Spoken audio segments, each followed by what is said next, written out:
Yeah, yeah. We're on 316 day. That one's for Stone Cold Steve Austin, folks.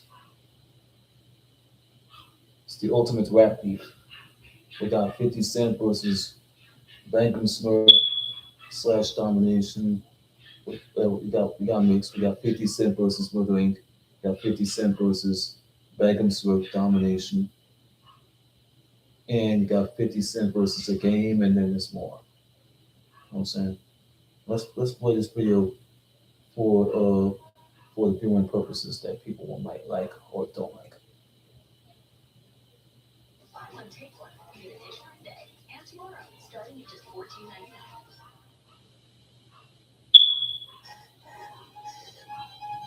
I might as well get rid of this stupid fucking groceries. I don't see all this bullshit. Man.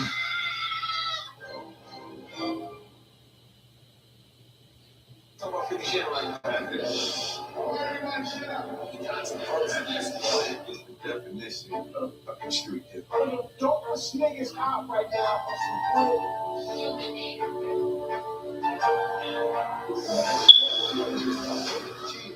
let's give the voice to self. 8 million records, so I think we can have this I told you, well, okay, step up, baby.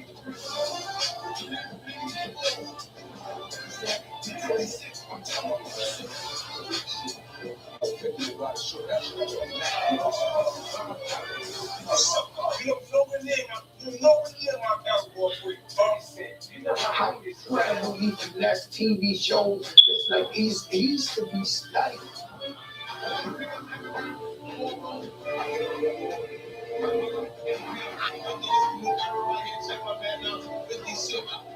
I'm designing your life.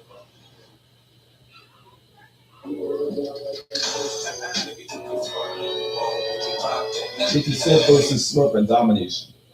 Everybody know 50 grew up out there and whatnot. He grew up with us. We know him. He was a big figure out here. I can't say he was soft. No, 50 was never soft. I'm never here to shit on his name in that sense that he's soft and whatnot.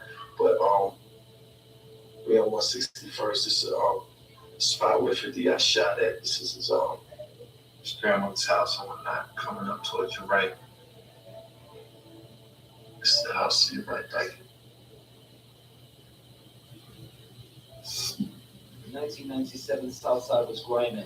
50 and Smurf were in the same hallways, same hustle, same dream, with the same motto, get rich or die trying. They weren't just homies, they were family by choice. Smurf would crash on 50's couch, eat at his table, and even 50 would cook for him. Their bond was so tight that 50 Cent became godfather to Bantam Smurf's son. That wasn't rap, that was blood loyalty. Together they built Hollow Point Entertainment, moving mixtapes through barbershops, bootleg vans, flipping street money into studio time. 50 percent to trackmasters at Columbia fighting for a break while dodging real-life beef outside the booth. Smurf was 50 street armor, keeping struts close and snakes out of the circle. And then came the moment that changed everything in Queens, the Ja Rule robbery. And then you see this one. What about this other beef? It's 50 Cent versus Murder Inc.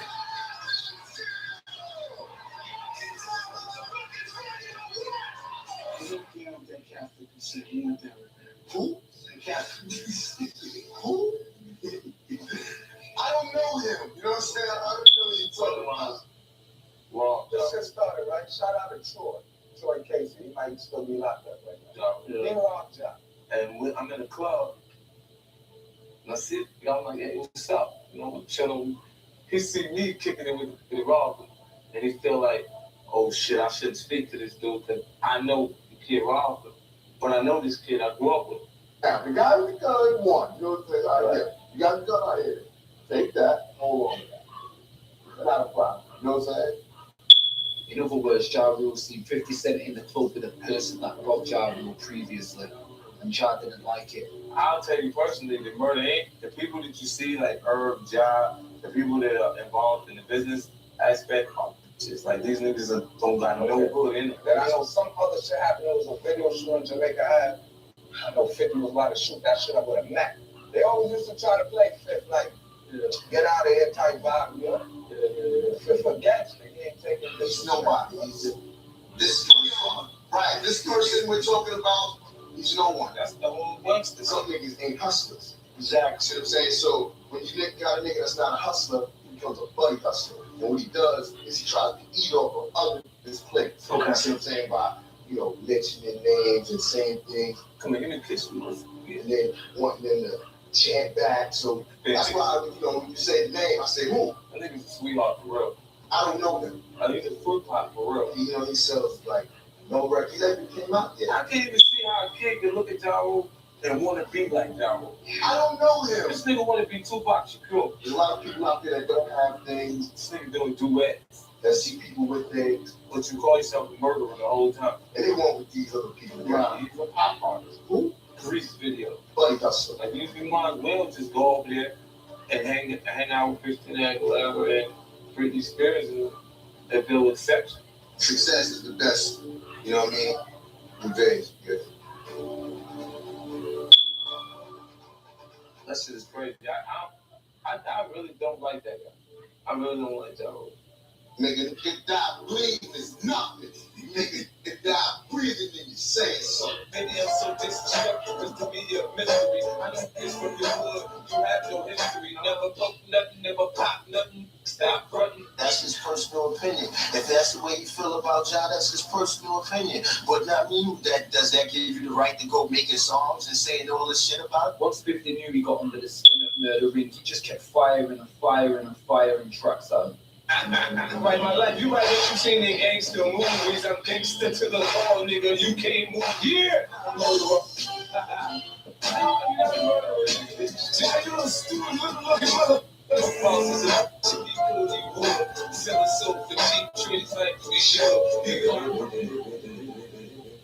Ja's my dog, we bang together, you know what I mean? Straight up and down, it's murder for life. I'm from a good hood, from ghetto. I came straight to Murder Inc., straight from my cell, from jail.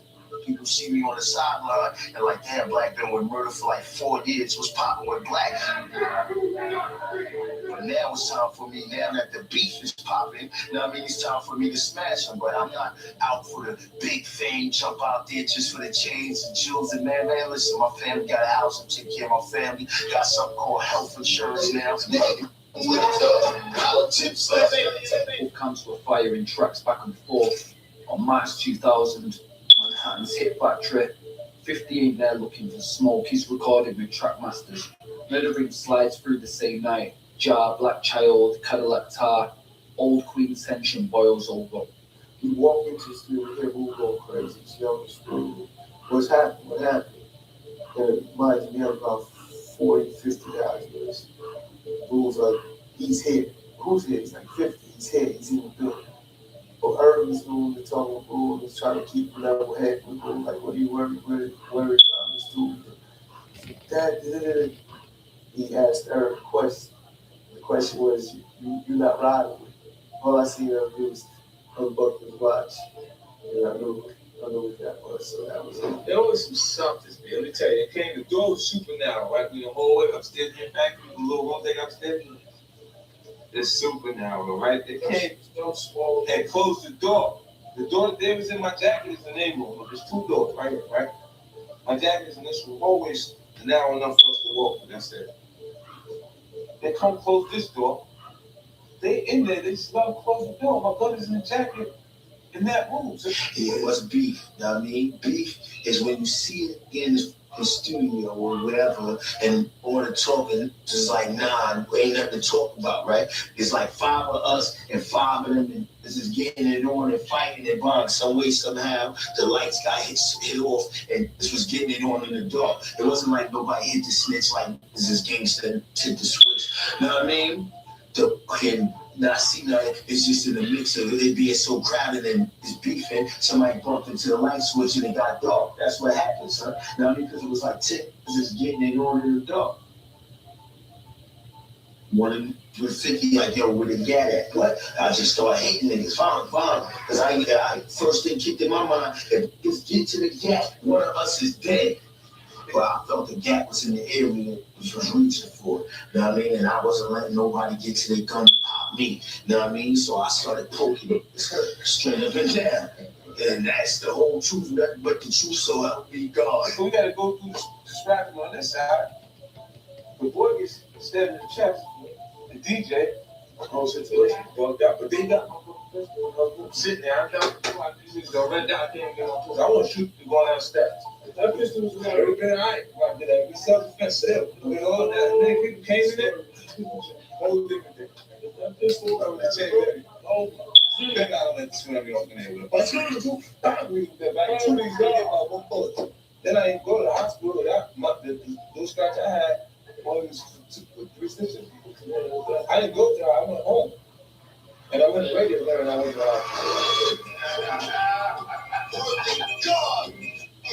All these letters, you know, I mean, this was pressing charges. It said that I stabbed them and that I stabbed a few people and all that. They gave a statement on it. That's the statement that's floating around that some people don't think is a real document. That's a real document.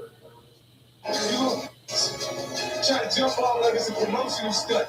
7 days before your album drop, huh? You a big order of protection. From who? Who I need an order of protection from me? You little oh man. He's a clown for denying it. For denying, because like anybody that really want to dig is gonna find out it's true. So how you gonna deny a fact? So I called my lawyer and said, yo, send me a copy over them. And we started letting the copy circulate to expose what type of person this, what type of individual 50 is, because he's running around portraying a thug and all that. See, if he was rapping about club music and itchy eye, yeah, and some party jump off, he'd be cool, but you can't talk like a gangster in the snitch rumors up back in the days. It was the engineer that actually sued, right? 50 ain't never sued, Yayo ain't never sued. It was the engineer. 50 never told. Yayo never told, the engineer told, and one of them. A few months later, 50 Cent got hit 9 times outside his grandma's crib. After those shots, labels dropped him and radio blacklisted him. But Fifth was built different. SMURF wasn't there during the 2 incidents, but he told Fifth the next time someone wants beef, SMURF will answer with slugs. 50 Cent and SMURF decided to sit down and create a crew we now know as It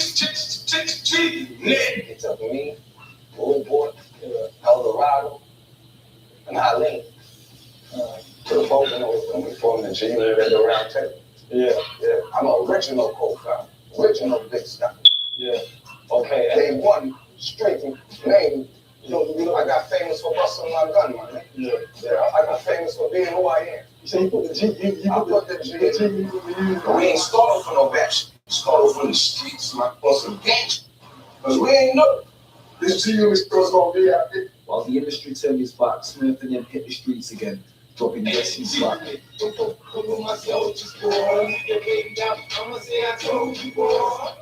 to hand, corner to corner, their buzz spread across Detroit and LA. Eminem heard the grind and made the call. Yeah, all the songs units. Eminem wanted to get with the that mixtape. Yeah. Like we dropped in the store. Yeah. Eminem heard the grind and made the call. By 2002, 50 was signed to Shady Aftermath. Now he had a deal, a target on his back, and SMURF still riding shotgun. Yeah, I'm rolling up some weed smoke, and we now leaving Boston. I think it was a W hotel, right? Yeah. I hear commotion outside. Yeah.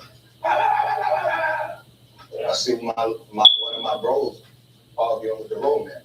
I had a little animosity against the road manager. Because there's certain things I was going on tour I didn't appreciate. Always told myself if I got the opportunity to punch this nigga in the face, punched it in the face. Opportunity presented itself. He beat with my little homie, so I runs off the toilet and shit. Like, yo, what's happening? And it was popping. He like, yo, your man got my jersey on. So he like, yo, tell your man pull this jersey up. I got a gum stain in mine. So I'm like, homie, put this shit up, man. He pulled this shit up.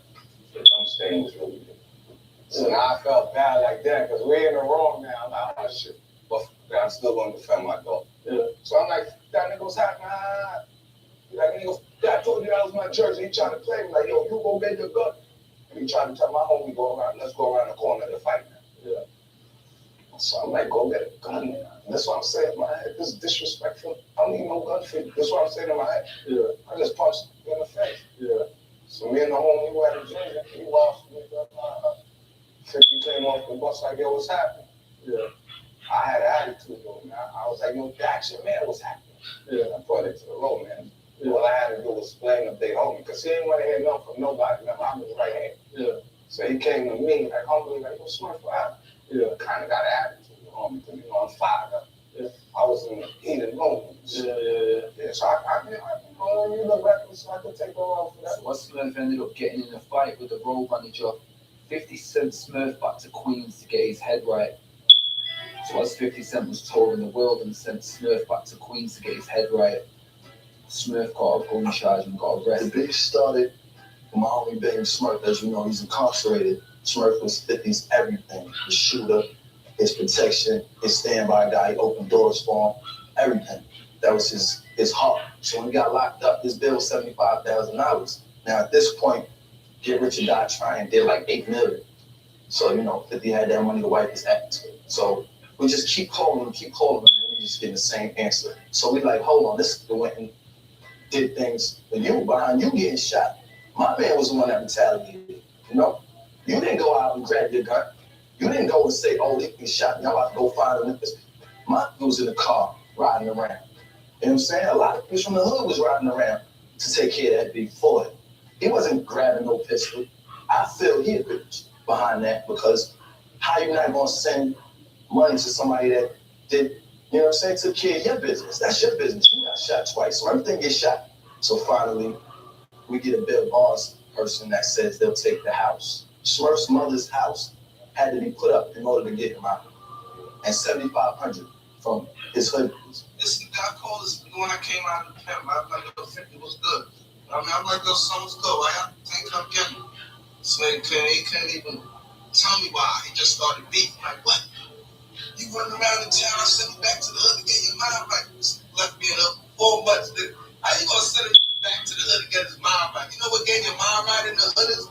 Getting high and tearing shit up. 50 now, this 50 multi-million-dollar character that everybody's thinking he's paying, taking his shirt off, thinking he's cute, is not loyal. So all that money you got, if you don't got loyalty, who's gonna respect you? There's certain people you don't trust, and then there's certain people you do trust. Like Smurf, like he knew Smurf was loyal to him, you know? Smurf would have laid down his life for 50 Cent. You know? Smurf go against anybody for 50. Even myself, Smurf would have went against me for 50. And that, you know, saying it's a bad thing because it turned out to be a bad thing, but Smurf is a loyal person. That's how loyal he is, you know? That's just him, you know? He's too kind-hearted and whatnot. Even when Smurf came out on bail, he still wasn't going at 50's head. He still wasn't, yo, 50 da. He was just hurt behind it. He was really hurt. He done slept in 50's house to protect him, laying his life down for this man who can't, in return, at least bail him out. You owe your life to Smurf, actually. You know, so we still wasn't gonna say nothing. All right, whatever, 50 da. He got on the mixtape. Hey, Smurf, don't think I ain't got there talking about me, you little dirtbag. I'm like God to you. Like God to you. Like God to you. You ain't God. That's why I dropped What's Big. I ain't go for anything else he said, but that was God shit really touched my heart. Smurf is heated now. It went from being hurt to being mad. And that's when it all flipped. Smurf came home heated.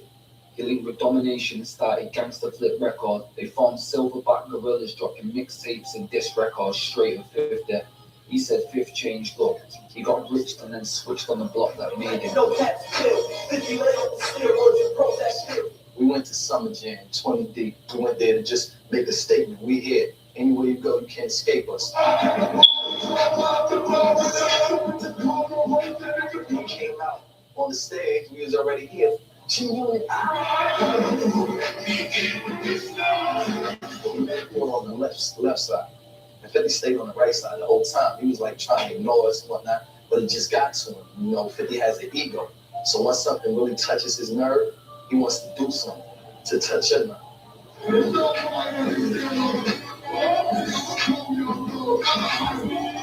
He comes over with a bottle of water. Now I'm thinking he's gonna throw the whole bottle of water at us and cause some damage. This opens the bottle, he throws the water out on us. So Smurf jumps over the barricade. When Smurf jumped over the barricade, security rushed him. My homie True that's locked up right now.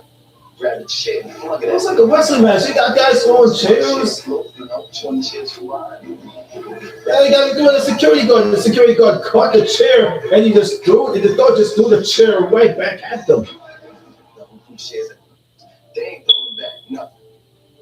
Nothing. Their security guard tried to throw my back, but And they hit a couple of cops.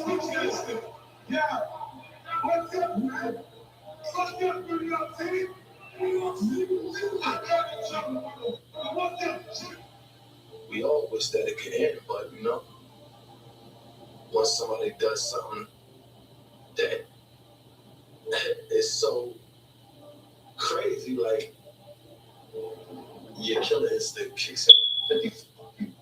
And you know why, man? Because you're not real, dude. You're not at all, man. For real. There's loyalty and there's betrayal and there's nothing in between. And we loved you, man. Real talk. Niggas loved you. Niggas loved you. By 2005, SMURF was locked up again. After that, they deported him to Trinidad. Even from overseas, he kept speaking of the betrayal, the bond, the beef. He said, I don't hate him, but the streets don't love him no more. You know, was a part of the DCs. Found a way to backstab these people. From M, Dre, Floyd, like everybody that with him, he's found a way to be a backstabbing, you know,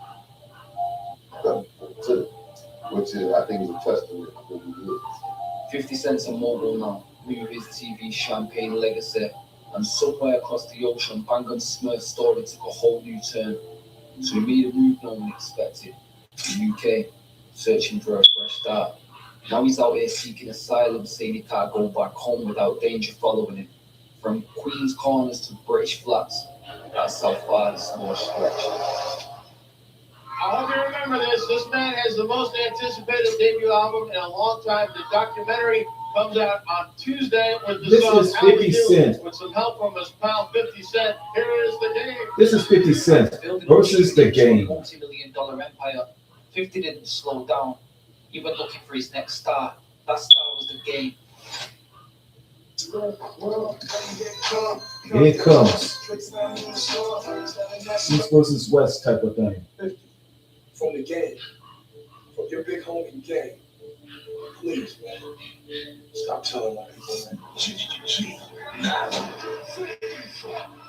He wearing the Barry Bonds jersey in a Giants hat. My shit got shot. Well, guess what? You don't fucking kick me out of the group. Well, a member of 50 Cent entourage is recovering today from a gunshot wound. Boom, boom, boom. I'm the G and G. You ain't safe. You ain't safe. 50 Cent type of gripes and take guns. Call me wild. One of 50 Cent's associates assaulted you. Your whole world know you're snitching. Your whole family know you're snitching. Even your son know you're snitching. January 2005, Where's the boy go? the game had just released Where'd a he debut die? in the documentary. 50's featured on hits like How We Do, This is how we Hey Yo Love It, I'm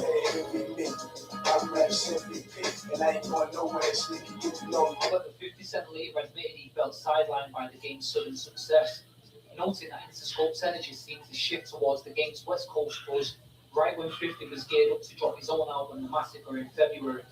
This laid early groundwork for This production. killer was killed by the documentary. Playing the game was taking his spotlight before 50's album release. On February Man, the documentary was killing the massacre. 197 radio in New York and stated he had no issues with the rappers 50 Cent was beefing. I think High 97 talked to Phone Flex or something. And It's like those some Tupac versus Biggie type shit. 50 got beef with Jadakiss. You know, some Tupac versus Biggie type shit. In New York, Jadakiss picked me up. Jadakiss picked me up in a Benz truck with a North Face on and some Timbs. This is some Tupac versus Biggie type shit. Dogs out. This nigga DMX talked to the dogs, they talk back. Later on, I run into Nas coming out to Houston. This nigga Nas. And Nas was like, yo.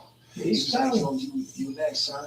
Fast forward, I'm on High 97, Phone Flex asking me where am I in the beef? But number one, I don't even know these niggas got beef. Number two, Jada just picked me up yesterday. Right. I was like flashing on him. Right. Nas, I just saw Nas at Houston, and Joe is my man. I I didn't know 50. Me and 50 never, me and 50, we never talked about his beefs and who we didn't like. He never gave us the G-Unit handbook and said, fuck these niggas. Because then I would have had a real conversation like, yo, Fifth, what about Jada just picked me up? Right. What if we were He would have said, fuck them niggas. I would have said, fuck them, but I would have fell back from him if this is the team I'm riding with. At the time, those artists were targets of 50's upcoming diss track, Piggyback. Police said a milkshake, bring all the boys to the yards and Nas went tattoo the bitch on his arm. So the game was a G-Unit member and he was riding around with enemies of 50. Fat Joe, Jada Kids, Nas. 50 knows all about love and money. So nobody never told me that the group was beefing even with Nas and Fat Joe and Jada, so I wasn't privy to it. So I was like, yeah, that don't really got nothing to do with me. And to be perfectly honest, me and 50, we were in a group, but I wasn't in it for that long, and we weren't friends. Right. They just threw me in the group, and I appreciated the alley-oop. But we weren't homies, so a lot of people get it misconstrued. They think that, like, we were best friends or something. I betrayed this friendship or something like that. But what I did was stay loyal to, you know, the people that, like, I listened to coming up. And 50 Cent kicked the game out of G-Unit. I think he had a problem with my And 50 Cent kicked the game out of G-Unit. Like, damn. You know how sometimes you're in a situation where anything could spark something to happen. And it was there, it been there. Kiss has been one of my homeboys from, you know, the early stages of my career on the underground. They say love on Fat Joe is a dude who I got love for in the streets. And I guess the spark was when Game said he didn't have no problem with Nas or them other guys. That was that spark that I guess that 50 felt was the last straw, and it was time to execute. I felt like when Sam was disrespectful on the radio, everybody that I would have differences with at this point is cool with him. While Game was overseas, he was hearing things that 50 was saying, and then the Vibe magazine came out. I ain't been at the current with all the things that's been said, what's going on these radio stations, but I guarantee you when I find out, man, I'm gonna make my decision on, you know, what's my next move. G-Unit is here, 50's here, and Game can be anywhere in between that and probably even bigger. And you can't suppress that. You can't suppress that with just G-Unit. I wanted to be on Dre's level, on Eminem's level. I wanted to be respected as that. And I don't think 50 respected me in that aspect. I think he wanted me to be a G-Unit soldier, which I'm not. On that 50 sounding mad, he claimed he saved Game's career and that he was earning more money from the documentary than the Game himself.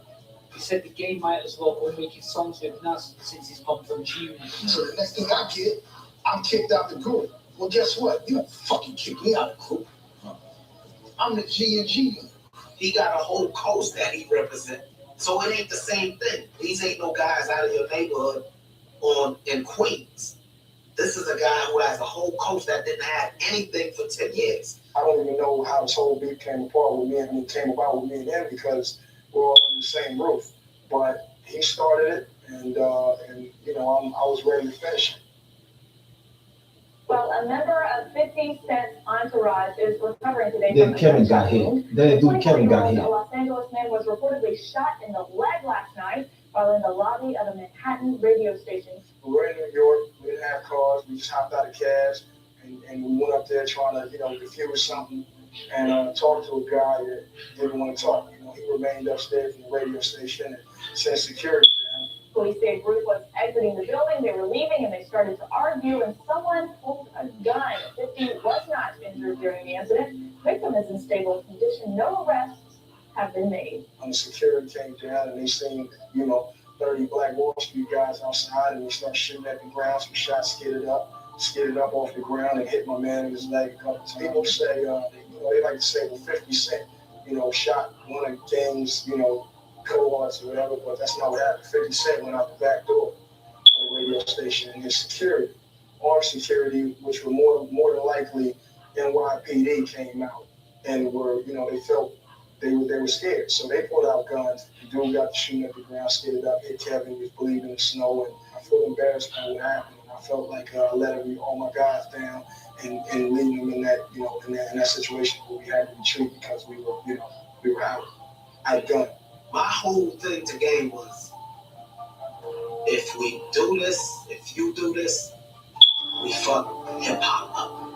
And it's hard for me to say that because I come from the streets too. And for me to look at Game and say, dude, you shot your friend, but don't do anything. When we come from a culture of you shoot me, I shoot you back. You kill one of my friends, I kill two of your friends. You kill three of my friends. That's how we understand the resolution of beef. And that's why I have to commend Game, because we talked them out of going that route. Following the violent incident at events, both artists were under pressure from music executives and community leaders to resolve the conflict. In an unexpected move, just a week later, they held a press conference in Harlem on the anniversary of Biggie's death to publicly call a truce. Both rappers spoke about putting egos aside in peace. I just want to apologize on behalf of myself, 50 Cent, and to the fans, the radio stations, our labels, and I'm almost ashamed to have participated in things that went on the last couple of weeks. In the shadow of the untimely death of Biggie, today marks the anniversary of his death. We're here today to show that people can rise above even the most difficult circumstances, and together we can put negativity behind us. I feel like this is an opportunity for people to see us make peace.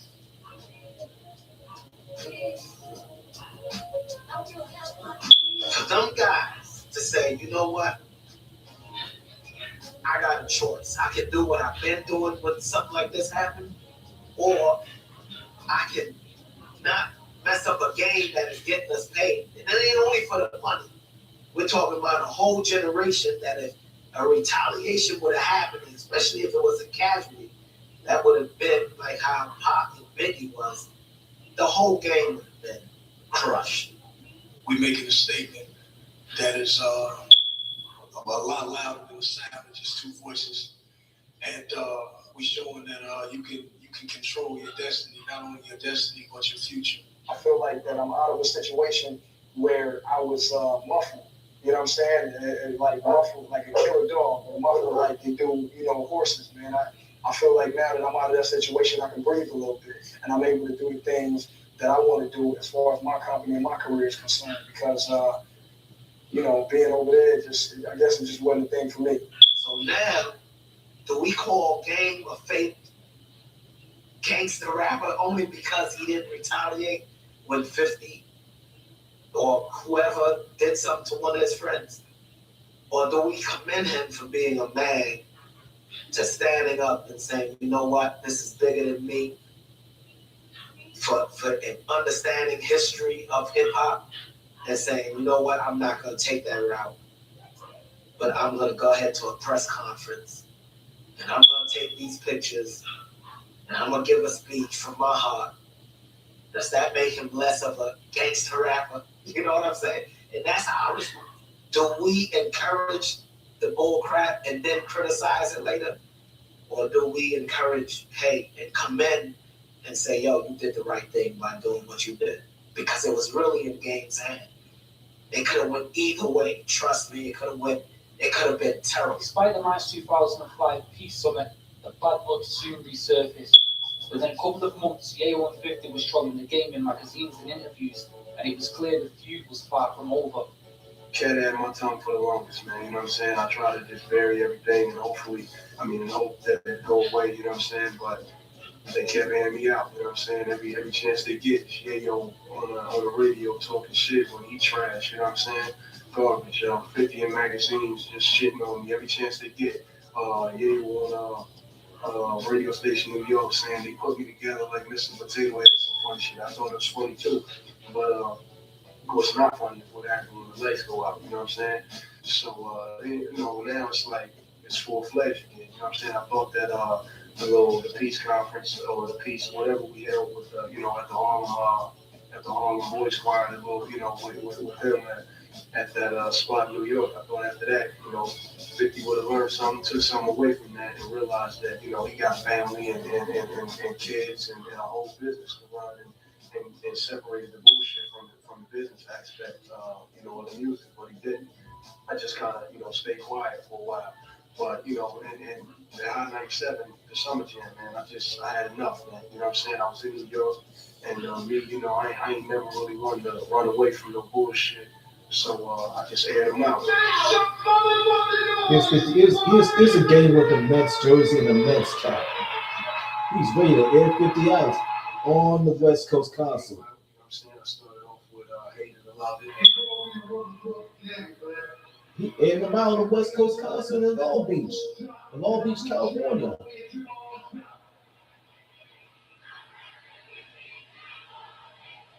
And after that went out, it was How We Do Time. You know what I'm saying?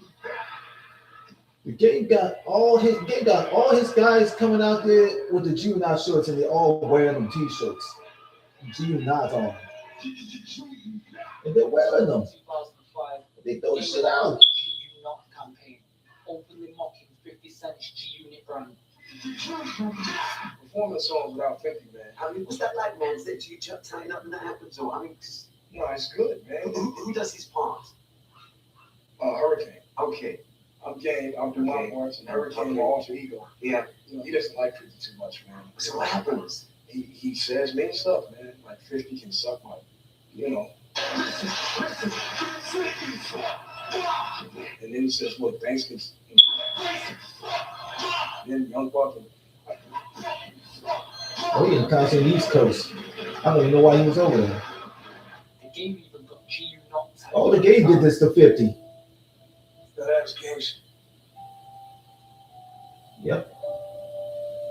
Black Wall Street. Hope everything died for The game nothing. released the diss track 300 bars and running.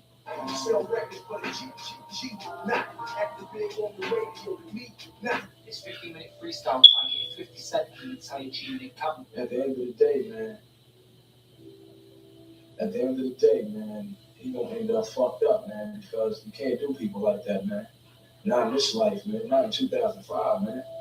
Niggas is too hood, man. It don't matter how many feds you got out there with you and how many, you know what I'm saying, police you got around you, man. We ain't safe on American soil, man. I ain't safe. You ain't safe. You ain't safe. 50 for damn sure ain't safe. 50 Cent continued to belittle game in the media and in music. G-Unit affiliates filed their own tracks on mixtapes, like 300 Shots, responding to the game's 300 bars. The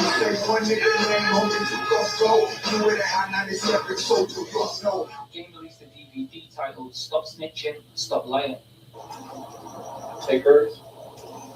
So, What's wrong with you? look, Damn. tell me what you know. You won't have to do any time.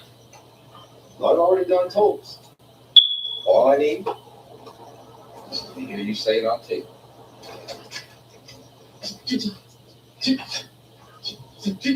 God, Man, what's wrong with you? 50 Cent Yep. first game beef was in full swing once again. When I went to do anything, you know, like violent, or I set my mind to a beef, or I was in it wholeheartedly, and I already know that death could be the outcome, but I did not kill him. I'm from Compton, and that's just how it was. For the next several years, the two artists continued to take shots at each other, both in songs and in the press. The whole world of your snitching. The whole family know you're a snitch. Even your son know you're a snitch, nigga. 50 Cent, for the most of it, responded with online taunts and jabs rather than Grab the diss gas. Then in 2007, the feud spilled into the streets.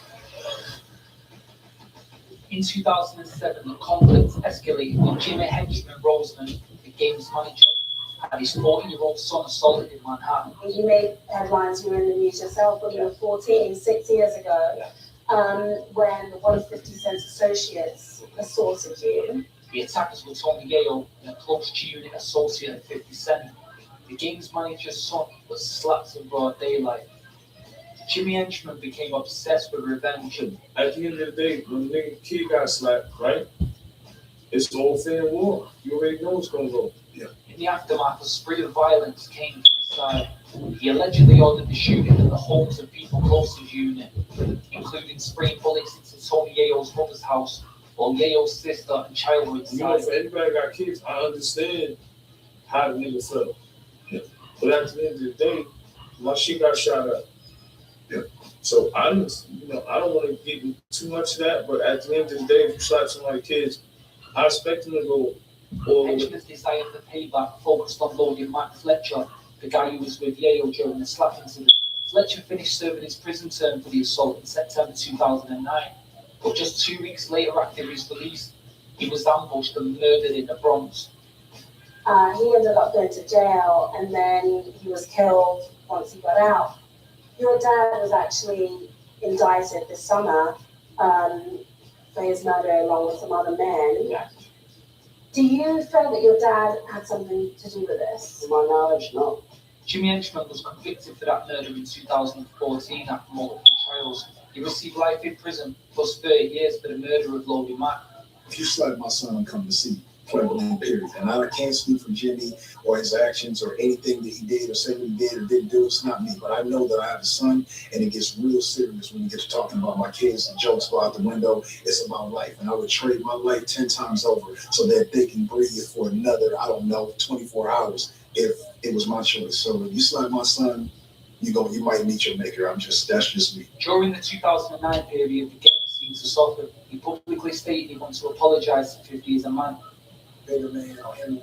Okay, he can take it and say, hey, he's apologizing. He can take it and say, oh, games is something. He's apologizing for this, not that.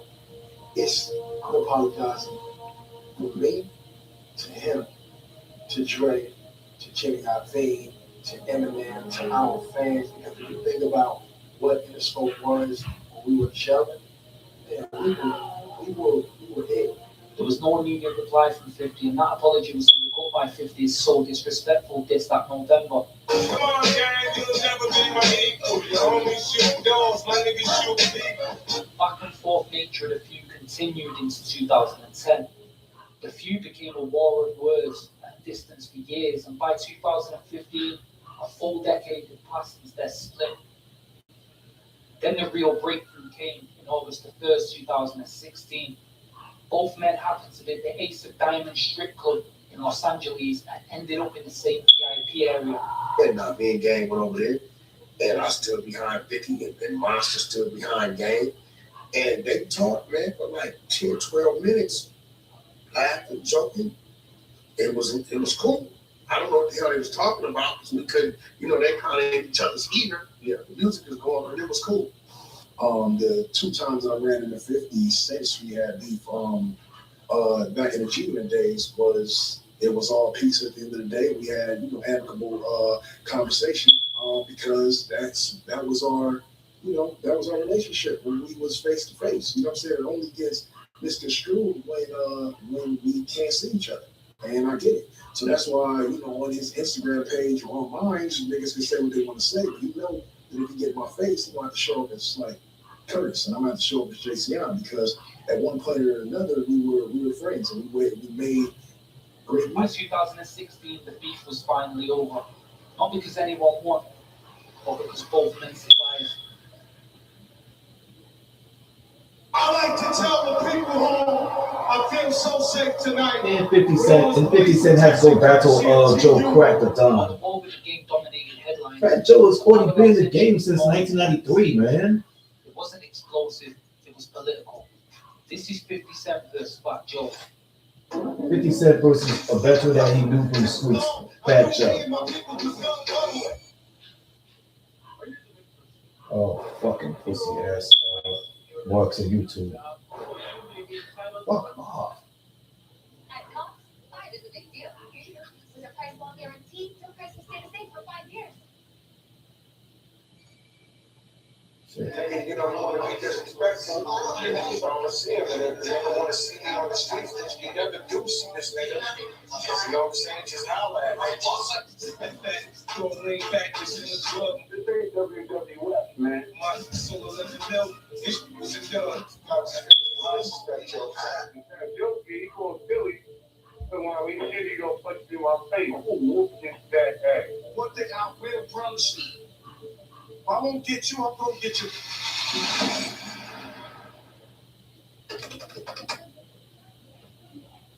In 2003, New York hip hop changed overnight.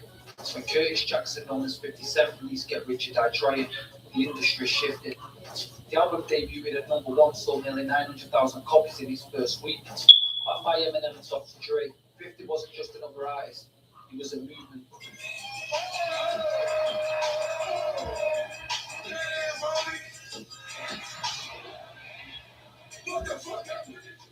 But before 50's rise, New York had already had powerful icons in the hip-hop game. One of those figures was New York veteran called Fat Joe, with his albums dating back to the early 90s. 50 and Fat Joe's conflict would not begin with a direct insult, it will begin with allegiance. The All-Star team of 2003. I love that. Like he came to my mom's 85th birthday. I love that joke. By 2003, 50 Cent was engaged in a full-scale public feud with Ja Rule and Murder Inc. The rivalry was relentless. Diss tracks, interviews, mixtapes, radio appearances. 50 Cent targeted Ja Rule's credibility. I'll tell you personally, the Murder Inc., the people that you see, like Irv, Ja, the people that are involved in the business aspect are bitches. Like, these niggas don't got no hood in them. So, yo, 50, what's the definition of a gangster, man? I mean, what is that? Ja Rule, Irv Gotti. Commercially, the shift was dramatic. Ja Rule's dominance from 1999 to 2002 began to weaken as 50 Cent rose. In 2004, Ja Rule released the single New York, featuring Fat Joe and Jadakiss. What up, Access Highway? You show Jack, you said it's New York. I'm from New York. This is how she is.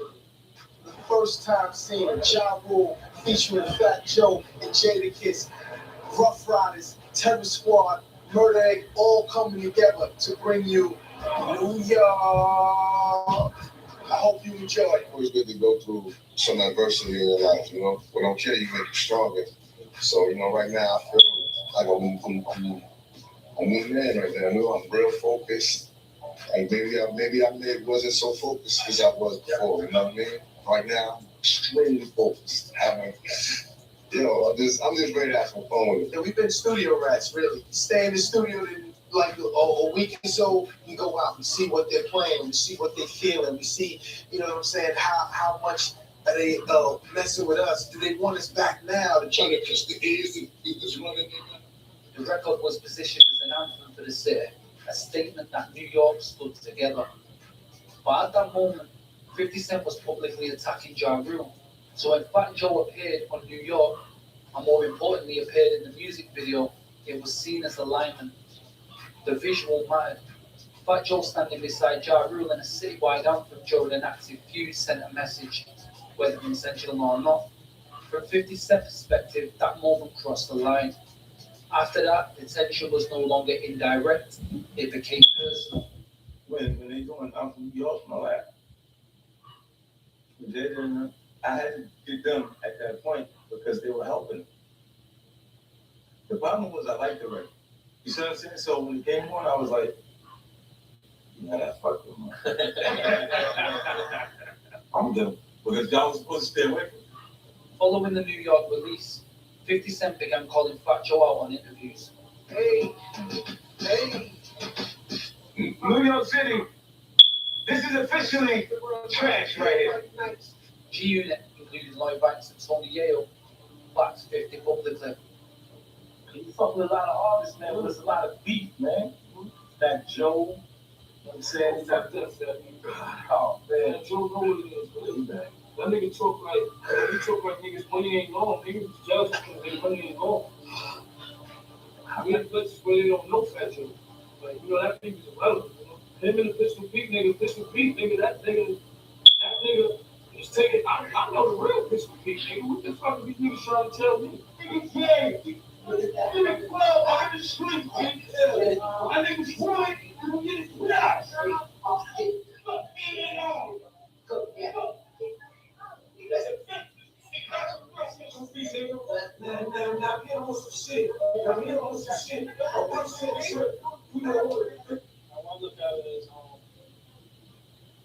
If I'm gonna break it down to the street element,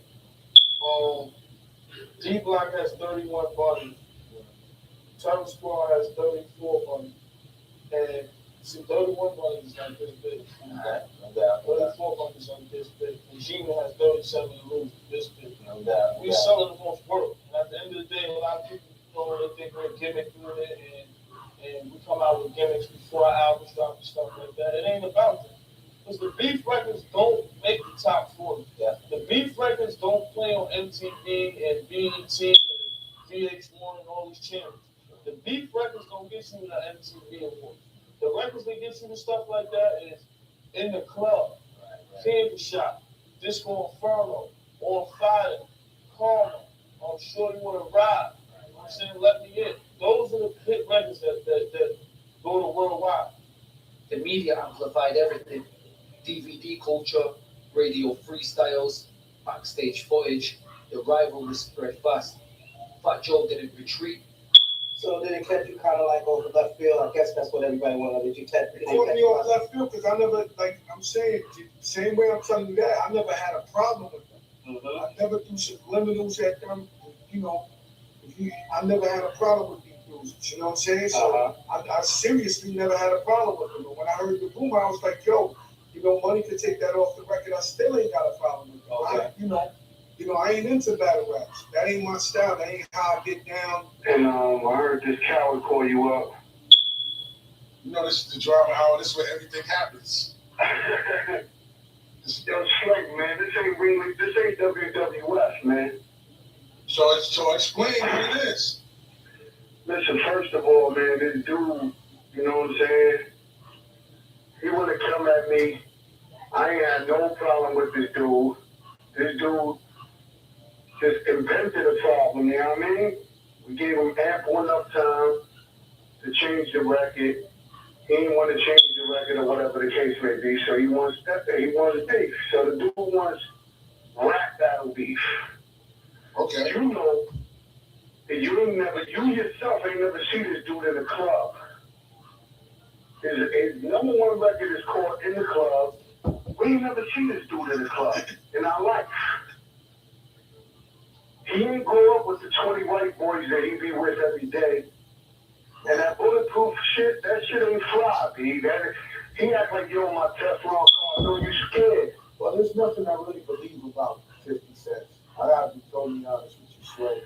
And when he did that first interview, this and Fat Joe with you, with the candle lights and all that, hold on. And it's a dope interview that he lied. 50 Cent, I've been with him 16 years. He gotta try having longevity in this game. Talk about album sales, you might be selling 10 No, turn that down. Go get my video copyrighted. So, I don't really, trip on it. I never understood. He has beef with, the latest one, he's going to Puff Daddy. He has beef with Jadakiss. He has beef with Cameron. Anybody we consider dope in New York, he is win at them. You understand? Or Little Wayne, ain't nobody being touched. Fat Joe ain't out here trying to battle rap everybody in the world. Shout out Mr. Blanco over there. That's not what I'm about. But what I am is a fan. And when you disrespect my family, and you disrespect me like that, there's gotta be answers to the questions. You know what I'm saying? I've told him a million times, I swear, I don't know if we want to go on that route. I've told him, they 50 Cent want to lock up with me in the bathroom, and we do this like men. We can hug each other and keep it moving the day after that. But somebody got to answer. Hey, yo, man, these niggas is some funny niggas. They ain't got nothing else to do with themselves, man. This shit came out today. It's March 2nd, man. I'm in Texas right now. Corpus Christi got a show tonight. Did Funkmaster Flex car show yesterday. Oh no, Joe Curtis got people tattoos, bro. Nigga, I give the beats. Yo, Curtis, I give the beats. You in the Neverland Ranch over there in Connecticut, can't come out your fucking house playing with these internet shits, man. Tattoos, please, man. I get the beats, man. I ain't losing fights since junior high, man. You fucking crazy. When I come to New York, I'm going up on the radio. We gonna address everything. Niggas is gonna be real. Hey, yo, my nigga, y'all some funny niggas, pussies. March 2nd is Coca. Look how beautiful I am. Matter of fact, I'm skinny. That's a picture I took a year ago at the Knick game, my nigga. In 2005, you released Fofo, a direct response to 50 Cent. The lyrics referenced 50's shooting and challenged his dominance.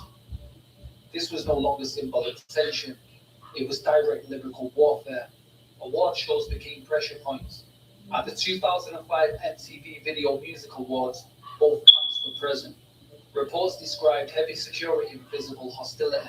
I like to tell the people I feel so safe tonight with all this police protection courtesy of G-Unit. And the winner is Missy Elliott featuring Sierra Fatman Scoop.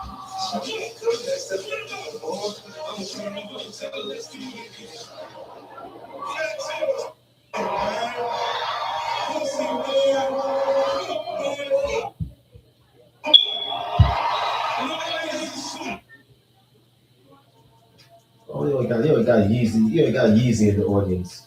And Kanye West. Why he in the audience?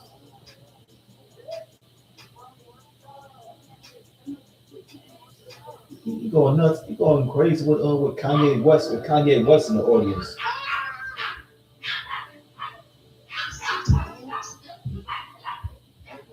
They went ham with Kanye West in the audience, man. While nothing escalated into violence, the atmosphere reflected how serious the rivalry had become. Both artists addressed the conflict publicly in interviews throughout 2004 to 2006. The narrative was consistent. 50 framed the issue as loyalty. Joe framed it as independence. Neither backed down. Interestingly, the feud unfolded during a period of significant success for both men.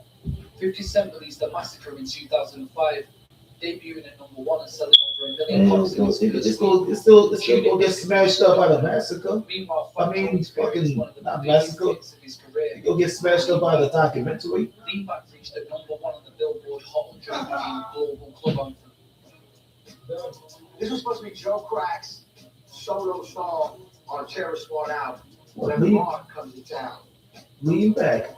So I'm in the studio and Leanback comes on. So it comes on like, oh, he thinks he's slick. He thinks that he's gonna do this record. Oh, niggas is pussy.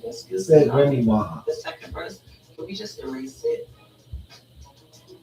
Jumps in the booth, whips it down, and she like, I'm getting on this no matter what. It is what it is. I'm Remy Martin, Terror Squad. Make a long story short, Who the she best? stayed on the This would be the best right there.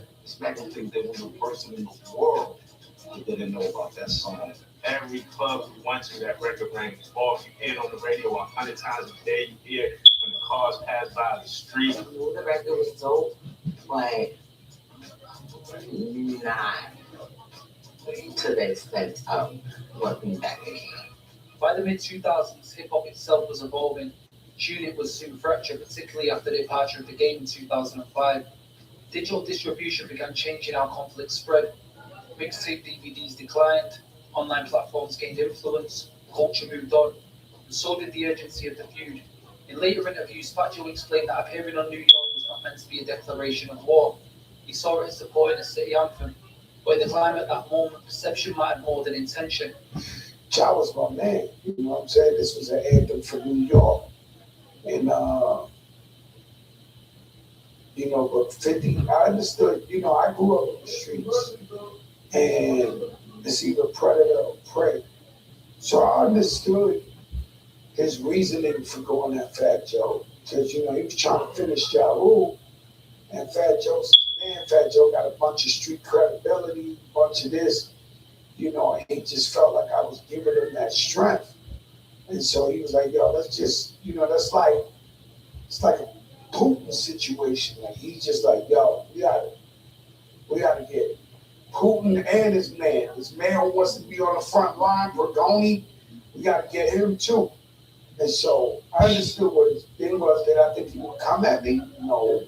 And it was pretty much, it was so brilliant because it was the shock and awe effect. Because Fat Joe, although I worked for everything I got, although I never extorted nobody, although I didn't bully nobody, I had the persona of New York Suge Knight. Like, you know, people feared Fat Joe and the Terror Squad in that way. You know, so for him talking about Fat Joe in the same city, it was like, you know, like the funeral homes was like, you know, anticipating. You know, they they was like, oh no, they coming through. Like, you know, the funeral homes was making bids. Like, oh, it's coming through. The normal person is like, oh no, this is like, just think, wherever you from, got two of the most dangerous crews are going crazy. And then he has such a reputation, I got such a reputation that it was not going nowhere but violence. 50 Cent years later acknowledged that many of the rap conflicts of that era were fueled by pride and momentum rather than direct personal betrayal. Eventually, mutual acquaintances brought dialogue between them. The hostility ended quietly. When a person passes, when a person dies, you know, they really saved my life. Chris Lighty literally saved my life. But I had no hope. I was rapping, I never thought I'd be on. I was just the hustler rapper from the block, right? So I owe that to him, right? 50 Cent, he owes him a lot too. So, you know, the first thing was going to the funeral. I seen 50 Cent, we had no words, whatever the case may be. Shout out Chi Ali, I seen my brother there, we moved up. And they sent me this award show for Chris Lighty. And I was like, let's go. You know, he was like, hey. And he said his name like, you know, I was like, all right. Because as men, the last thing I'm thinking is, I in no way was trying to be 50 Cent's friend. Right? You know, I had feelings. You know, I really had some, like, you know, I don't think now at this point in time, too, was the perfect time. You know, at the beginning, I thought somebody was going. Damn, I thought so too. I would have 1,000,000%, 1,000,000,000%, because I know we was jumping out the window. And if they were going to jump out, they were going to jump out the window too. So I was like, all right, cool. So we're going to pay homage to Chris Lighty, me, the respectful dude that I am. I'm going to be in my best behavior to go pay respects. I really don't want to be around 50 Cent. I don't want to, like, you know what I'm saying? Like, somehow they put us performing that, some weird something that, you know, but when he came, he just came out the gate. Yo, peace. And then he bumps into another one of my guys. Yo, Pistol, Chris Lighty, so love, this guy, tell Joe, love. So I'm like, oh, you know, 50 Cent's crazy, right? You didn't trust him? No way. Right? And so I go on stage and we do the rehearsal, and then somehow we end up next to each other, like we outperform people from which, by the way, that was one of the greatest tributes on the planet. He deserved that. But and then he just pulled his hand out and he was like, yo, peace, man. Chris Lighty, what's up? And I was like, yo. By 2010, 50 Cent and Fat Joe were seen together publicly, even sharing stages. The narrative had changed.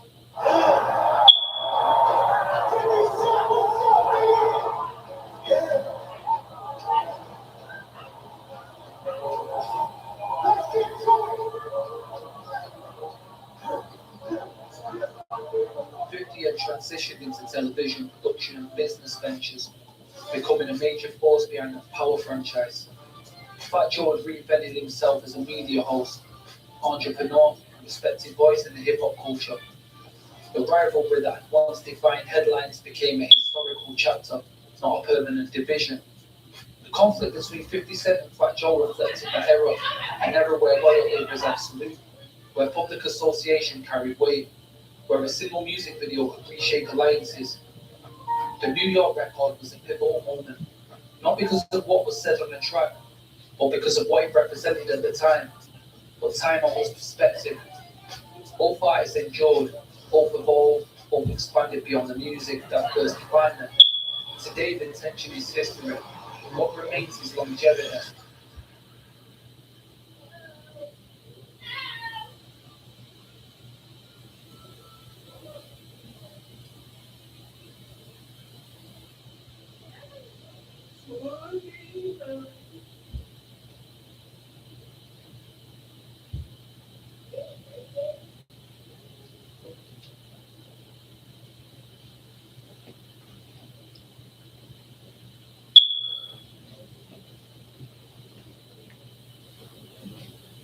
And I forgot to tell y'all, remind me to do a live show based on that other video Wednesday. Okay. Can't even do it tomorrow because I gotta watch off the script tomorrow.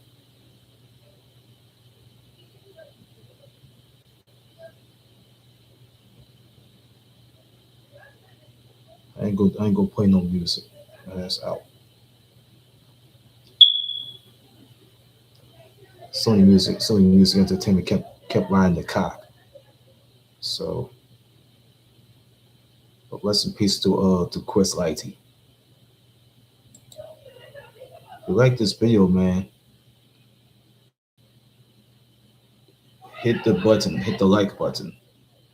If you had a liking for this video. Then after that, you drop a comment below. But I'll probably see y'all on Wednesday or something. Probably on Wednesday. They want schedule to uh to do the live show on Wednesday. So I'm not gonna play no more. I'm not gonna play no more music on another Wednesday because the assholes at Sony Music wants to be act like complete dick suckers.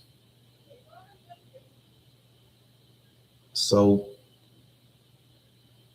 this one's for Sony Music Entertainment. I got a big fat fucking middle finger to them. Fuck them.